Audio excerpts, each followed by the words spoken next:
네, 갈라디아서 20번째 4장 10절에서 11절까지 세 가지 키워드, 날과 달과 절기와 해, 그리고 구약의 시법, 간식일 키워드를 가지고 내용을 살펴보도록 하겠습니다.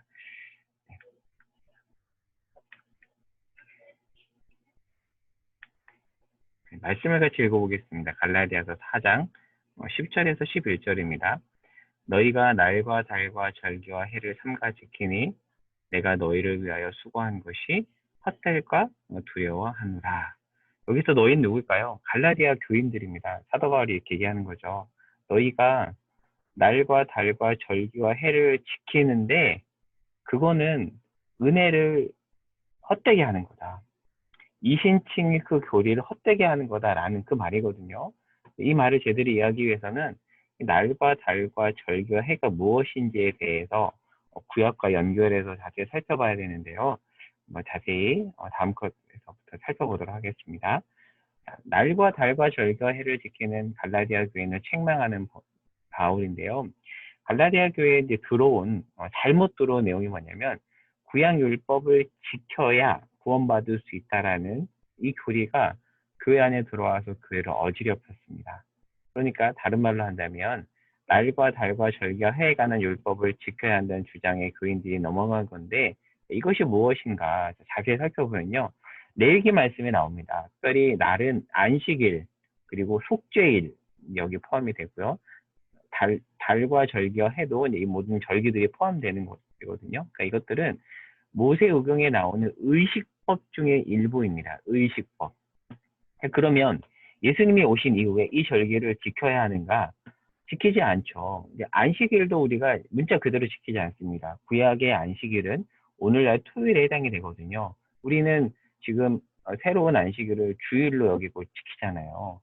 이단으로 판명된 제7일 안식교는 지금도 토요일을 안식일로 지키잖아요. 우리가 그걸 잘못했다라고 이야기합니다. 그러니까 예수님 오신 이후에 우리는 이 구약의 의식법, 날과 달과 절기와 해를 그대로 지키지 않고요. 지키지 않아도 됩니다. 자, 이제 이것과 관련된 골로새서 말씀을 보면 골로새서에서도 이 부분에 대해서 설명하거든요. 먹고 마시는 것, 여기서 말하는 먹고 마시는 것은 구약 음식법이죠. 절기나 초하루나 안식일을 이유로 누구든지 너희를 비판하지 못하게 하라고 하면서 이렇게 설명합니다. 이것들은 장래일의 그림자라고 얘기해요. 그런데 몸은 그리스도의 것이냐. 즉 이것들은 그림자인데 이제 실체가 왔으니 이제 그림자는 지키지 않아도 된다라는 거예요. 실체가 왔으니까. 실체가 오기 전에는 그림자를 지켜야 되는데 이제 시대가 달라졌다라는 거죠. 이 본문을 좀 더 살펴보겠습니다. 자, 먹고 마시는 것은 음식법, 정결법인데 레위기 11장에 아주 자세하게 나옵니다. 무엇은 먹어도 되고 무엇은 먹지 말아야 된다라는 거잖아요. 지금도 유대인들은 코셔라고 해서 율법에 허용된 음식만 먹습니다. 그러니까 이슬람의 할랄과 같습니다. 할랄이라는 단어도 허용되다라는 거거든요. 그러니까 유대인들의 코셔와 이슬람의 할랄은 그들의 율법에서 허용된 음식입니다. 그것들만 먹어야 돼요. 그 율법을 지금 우리 크리스천들이 안 지켜도 되잖아요. 그리고 절기는 이스라엘의 3대 절기인데 우리가 이것을 지키지 않습니다. 특별히 이제 유월절 같은 경우는 하나님의 교회에서는 굉장히 중요한 절기를 여기고 지키죠. 근데 우리는 이것을 지키지 않습니다. 이거 초하루 같은 경우는 민수기 28장에 나오는데 율법에서 굉장히 중요한 날이었어요. 이것도 우리는 지키지 않습니다.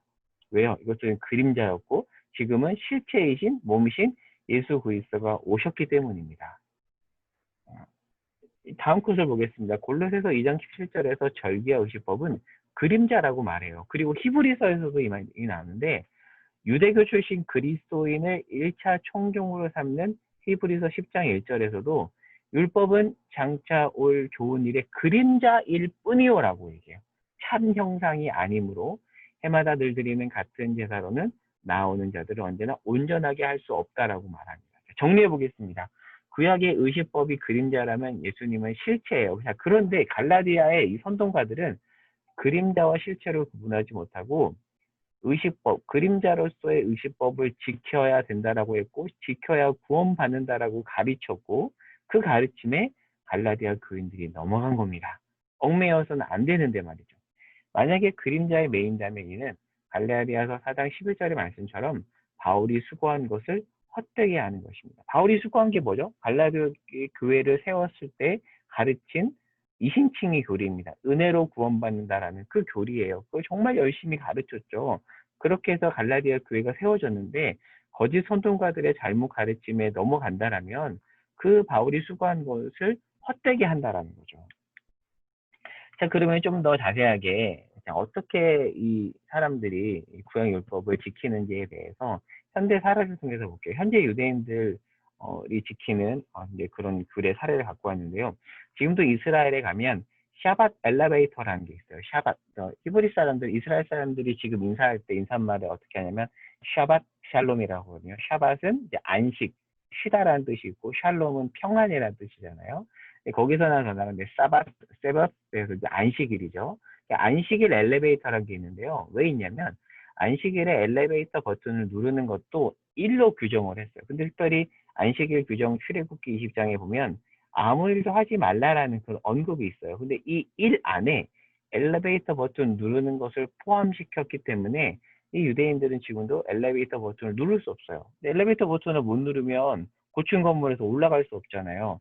그러다 보니까 안식일에는 매 층마다 버튼을 누르지 않아도 자동으로 멈추고 열리도록 시스템을 구축했대요. 그래서 여기 보시면 이게 이제 안식일에 켤 수 있는 열쇠 버튼을 넣어서 돌릴 수 있는 건데 안식일에는 자동으로 매 층마다 설 수 있도록 그래서 유대인들이 일로 규정된 버튼 누르는 것을 하지 않아도 되도록 그렇게 한대요. 참 우리가 볼 때는 웃긴 행동일 수 있지만 그 정도로 얘네들은 지금 구약 율법을 철저하게 지킨다라는 거죠. 이런 식으로 너희들 지켜야 돼라고 갈라디아 교회에 들어온 거짓 선동가들이 이야기했고 그 가르침에 갈라디아 교인들이 넘어갔다는 거죠. 알겠다. 아무튼 이렇게 있죠. 자, 초등학문과 의식법은 보겠습니다. 4장 9절 이제 다시 본문으로 돌아와서 갈라디아서 4장 9절에 보면 바울은 의식법을 초등학문이라고 말했어요. 초등학문 제가 기본 원리라고 지난번에 말씀드렸죠. 무슨 뜻인가? 청교도 주석가인 매튜플의 설명을 들어보겠습니다. 바울이 의식법을 초등학문 혹은 기본 원리라고 칭할 까닭은 이것이 하나님께서 교회로 하여금 당신을 예배하게끔 처음으로 주신 지침들이기 때문이고 이후에 예수님께서 오신 이후에는 하나님께서는 더 온전한 방식의 예배를 계획하셨기 때문이다. 기본 원리예요. 기본 원리. 성전도 마찬가지로 성전은 기본 원리입니다. 그런데 예수님이 오시고 성전에 있었던 그 휘장이 찢어졌잖아요. 그래서 더 이상 우리는 성전에서 예배를 드릴 필요가 없죠. 그러나 이제 초창기에 주어졌던 것들은 일종의 기본 원리라고 볼 수 있습니다. 그러니까 초등학문이라는 표현 때문에 그러면 무시해도 되는가라고 오해할 수 있는데 엄밀히 얘기하면 무시하라는 뜻이 아니라 이 표현이 더 적절합니다. 넘어서라는 뜻입니다. 즉 구약 의식법을 지키는 행위는 기본 원리입니다. 이제 그 기본 원리를 넘어서 실체로 가야 합니다. 실체를 붙잡아야 되는데 안타깝게도 갈라디아 교인들은 실체로 가지 못하고 기본 원리에 묶여버린 거죠. 자, 이참에 한번 우리가 율법을 구분을 해보겠습니다. 교리적으로 정리해 볼게요. 학자들이 구약 율법을 세 가지로 구분을 합니다. 첫 번째 도덕법이에요. 자, 이제 이 내용을 듣다가 여러분이 의문이 생길 수 있어요. 그러면 의식법은 지키지 않아도 된다고 했으니까 모든 율법은 이제 다 안 지켜도 되나? 예수님이 오셨기 때문에 그런 의문이 강의를 제대로 들었다면 들 수 있거든요. 근데 이 질문에 대한 답을 위해서 율법을 세 가지로 구분하고 있습니다. 첫 번째 도덕법이에요. C.S. 루이스는 순전한 기독교에서 도덕법을 자연법이라고 했죠. 같은 개념이에요. 자연법. 내추럴로 도덕법 같은 개념입니다. 이것은 사람이 어떻게 살아야 하는가에 대한 하나님의 뜻이 담긴 것으로서 아담과 하와 때부터 주어진 것입니다. 그 근거로 로마서 2장 14절을 들 수 있습니다. 본성으로 율법의 일을 할 때, 여기를 통해서 알 수 있는 게 뭘까요? 본성으로 율법의 일을 한다는 것은 하나님이 아담과 하와 인간을 만들었을 때 본성 안에 양심으로 율법을 집어넣었다라는 거죠. 그래서 이것을 도덕법 또는 내추럴로 태초에 심겨놨다고 해서 자연법이라고 합니다. 명시적으로 모세를 통해 주시기 전에는 마음판에 새겨졌습니다. 따라서 도덕법은 모든 인류가 예수님이 오신 이후에도 여전히 지켜야 되는 것들이에요. 이것들은. 근데 이것들이 십계명에 요약되어 있습니다. 이렇게 본다면 십계명은 지금도 우리에게 유효한, 우리가 지켜야 되는 거죠. 물론 지키지 않는다고 해서 구원이 취소되는 건 아니지만 도덕법으로서 우리는 십계명을 지켜야 됩니다. 이것들을 소요리 문답 39에서 41문에 아주 잘 정리했는데 한번 볼까요?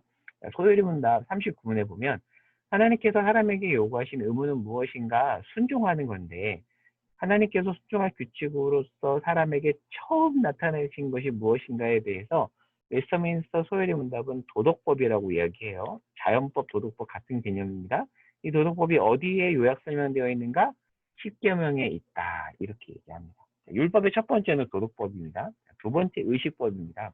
오늘 본문에 나온 의식법은 할례, 제사, 정결, 예식, 각종 절기가 여기 해당이 되는데 오실이에요. 오신이 아니라 자, 구분해 볼까요? 오실 예수님이 있고요. 오신 예수님이 있고요. 다시 오실이 있어요. 자, 구약책은요. 오실 예수에 대한 책이고요. 신약은 오신 예수님에 대한 책이고요. 계시록은 다시 오실 예수님에 대한 책입니다. 이렇게 좀 정리하면 좋을 것 같아요. 자, 여기서 의식법은 오실 예수님을 상징하고 예표하는 것으로서 실체에 대한 그림자입니다. 근데 이제 예수님이 오셨죠. 그래서 우리는 그림자를 문자 그대로 지킬 필요가 없어요. 아까도 언급했지만 성소 휘장이 예수님이 죽으시고 찢어졌죠. 사실 이 성소 휘장은요. 대제사장만이 1년에 한 번 속죄일에만 들어갈 수 있었는데 이제 찢어져서 우리도 이제 과거에는 대제사장만 1년에 딱 한 번 들어갈 수 있었던 그 지성소를 우리가 이제 예수 그리스도를 통하여서 들어갈 수 있게 되었어요. 그래야 이 구약의 의식법은 그림자를 쓸 기능이 다한 거죠. 잘했어요. 아주 기능 역할을 잘했습니다. 이제 실체가 오셨기 때문에 우리 이제 이걸 넘어가야 되는 거죠. 완성된 겁니다. 세 번째 시민법입니다. 시민법은 이렇게 정리해 볼 수 있어요. 구약의 이스라엘 하나의 국가였잖아요. 그 국가의 시민이 지켜야 할 법으로 주어진 율법이 있습니다. 예를 들면 소를 도둑질하면 5배로 배상하라는 그런 말씀이 신명기에 있어요. 그리고 종을 사면 7년째는 보내주라는 명령이 있는데 자, 그 명령을 지금 우리가 안 지키면 벌 받나요? 아니죠. 우리가 지금 교회에서 이 말씀을 문자 그대로 지킬 필요가 없잖아요. 물론 내용은 유효합니다. 근데 이러한 율법은 이 당시 이스라엘이 하나의 어떤 국가 내지는 어떤 시민사회였기 때문에 국가나 시민사회가 운영되기 위해서는 어떤 법이 필요하잖아요. 로우가 필요하잖아요. 그런 차원에서 준 일종의 시민법이기 때문에 오늘날 그대로 지킬 필요가 없다라는 거죠. 그래서 구약을 읽다가 율법이 나오면 그게 도덕법인지 의식법인지 시민법인지를 구분해서 본다라면 좀 우리가 구약의 율법을 이해하는데 훨씬 도움이 많이 될 것입니다. 정리해 보겠습니다. 합동신학대학원 외래교수로 계셨었던 정효석 교수님, 교리에 관한 책을 많이 쓰셨던 목사님이세요. 이분의 글을 읽어보겠습니다. 도덕법은 하나님의 속성이 반영된 하나님의 영원한 율법으로 시간과 장소에 상관없이 유효해요. 그래서 우리가 지금 10계명도 지켜야 되는 겁니다. 그러나 의식법은, 두 번째 의식법은 실체의 신 예수 그리스도가 이 땅에 오셨으므로 폐지되었고, 시민법은 모든 국민이 신자인 경우가 없으므로 시행하기는 어렵지만 그 정당성은 인정되어야 된다. 이렇게 아주 적응이 잘하셨죠. 이슬람 사람들이 지금도 샤리아를 도입하려고 하잖아요. 이제 이슬람의 그 율법을 모든 사람들이 지키도록 일종의 시민법으로서 강제하는 거죠. 이렇게 좀 이해하면 율법에 대해서 좀 총체적으로 정리를 할 수 있을 것 같습니다. 자, 보충 및 정리입니다. 자, 그러면 의식법은 폐지된 것인가? 이런 의문이 들 수 있거든요. 근데 종교개혁가인 장칼뱅이 이런 말을 했습니다. 효과는 폐하여지지 않았으나 그 사용은 폐지되었다. 너무 정리를 잘한 것 같아요. 사실 폐지란 단어를 쓰면 무시해도 되는 것처럼 보이기 때문에 사실 폐지란 표현보다는 저는 개인적으로 완성되었다라고 하면 좋을 것 같아요. 의식법은 완성된 거예요. 사용이 폐지된 거예요. 그러나 효과는 폐하여진 것이 아니기 때문에 완성되었다라고 이야기하고 보충으로 그러나 사용은 폐지되었다 이렇게 말하면 좋을 것 같아요. 예를 볼까요? 마태복음 9장에 12년 동안에 혈루증 앓은 여인이 예수님을 만지잖아요. 근데 이 율법에 따르면 이렇게 하면 안 돼요. 근데 예수님은 만지셨죠. 자, 마태복음 문맥에 따르면 레위기 율법은 옛 가죽 부대입니다. 예수로 인해 정결해진다는 것은 새 부대예요. 새 포도주는 어디에 담겨야 되죠? 새 부대에 담겨야 되죠. 따라서 레위기 율법 안에 담긴 내용은 폐지된 게 아니라 이제 옛 부대가 아닌 새 부대 안에서 완성된 것이다 라고 볼 수 있습니다. 그러니까 예수님이 율법을 무시하고 율법을 뭐 완전히 내다 쳤다 그렇게 보면 안 되고요. 완성시켰다라고 보면 좋습니다. 자, 레위기 1장의 제사도를 통해 본 의식법의 완성인데요. 자, 레위기 1장을 한번 펴보시고 오늘 이 강의 이후에 한번 자세히 한번 읽어보세요. 레위기 1장에 보면 예배자가 동물의 안수를 하고요. 심지어 도축도 하고요. 각을 뜹니다. 그리고 내장을 세척을 해요. 내장을 세척한다는 것도 굉장히 고된 일이겠죠. 내장 안에 이렇게 더러운 것들이 많잖아요. 그래서 세척을 합니다. 근데 이게 이제 제사를 드릴 때 반드시 동반돼야 될 행동들인데 이것을요 제사장이 하는 게 아니라 예배드리는 예배자가 해야 된다라고 이야기합니다. 제사장이 하는 것들이 아니에요. 이렇게 해놨죠. 제사장이 아니라 예배자가 해야 됐습니다. 제사장은 단 제단 관련된 것만 준비하고 가이드라인을 정해주었을 뿐 이런 아주 자질구레한 것들은 예배드리는 각 성도가 오늘날로 얘기하는 성도들이 했습니다. 근데 오늘날 우리는 예수 때문에 예배드릴 때 이와 같은 복잡한 제사의식을 직접 행할 필요가 없어요. 자, 그러면 이러한 어떤 의식법들은 완전 폐지된 것인가? 아닙니다. 이 안에 담긴 내용들은 여전히 유효하죠. 예배자가 직접 동물에 안수하고 도축하고 각을 뜨는 이 안에 어떤 의미가 담겼죠? 예배자의 수동성이 아닌 적극성과 자발성이 요구된다는 내용이 담겨 있어요. 이게 바로 로마서 12장 1절과 연결이죠. 너희 몸을 어떻게 하래요? 거룩한 산 제물로 너희가 드리래요. 그리고 이것이 합당한 영적 예배다라고 얘기합니다. 이것은 제가 작년 7월 달에 수요예배 때 좀 자세하게 설교했는데 좀 이 내용은 그 설교를 홈페이지에서 한번 들어보심으로 보충을 하면 도움이 되겠다. 제가 이렇게 좀 말씀을 드리고요. 마지막으로 질문 하나를 던지고 맞춰보겠습니다. 자, 오늘 제가 이렇게 정리했죠. 율법을 도덕법, 그리고 의식법, 시민법 세 가지가 있다고 했는데 의식법은 효과는 폐하되지 않았지만 사용은 폐지되었다라고 했어요. 자, 그런데 안식일 규정은 어디에 해당이 되는가? 이 질문이 여러분 혹시 떠오른 사람이 있나요? 안식일 규정은 도덕법인가? 의식법인가? 도덕법이라면 우리가 여전히 지켜야 되는 거겠지만 의식법이라면 사용은 폐지된 거잖아요. 이거는 여러분에게 드린 숙제입니다. 깊이 고민해 보시고 나름 한번 답을 찾아보십시오. 다음번에 이 질문에 대한 답을 찾아가면서 오늘날 안식일의 의미에 관해서 고찰해 보도록 하겠습니다. 그래서 아주 좋은 안식일에 관한 책들이 많이 있는데 뭐 시간이 되시면 그 안식일과 관련된 다양한 책들을 한번 읽어보시기를 추천을 드리고요. 마치도록 하겠습니다. 속으로 질문 두 가지입니다.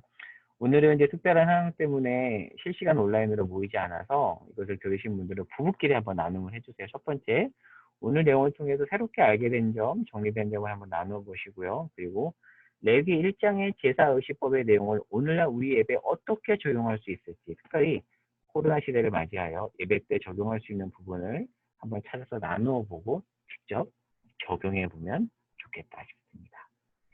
오늘 여기까지 하겠습니다. 제가 기도하고 마치겠습니다. 하나님 감사합니다. 오늘 말씀을 통하여서 구약의 율법에 대해서 자세히 알아보았습니다. 그리고 마지막에 우리에게 요구되는 그 엄중한 율법의 무게에 대해서도 배웠습니다. 하나님, 여전히 우리에게 유효한 부분들이 있습니다. 특별히 레위기 1장을 통하여서 우리의 적극성, 우리의 자발성을 요구하시는 그 하나님의 뜻 살펴보았습니다. 우리의 예배드리는 모습을 돌아보게 하시고 주님 매일의 삶에서 예배드릴 때마다 우리의 몸을 거룩한 산 제물로 드리게 하여 주옵소서. 예수님의 이름으로 기도합니다. 아멘. 마쳤습니다. 수고하셨습니다. 감사합니다.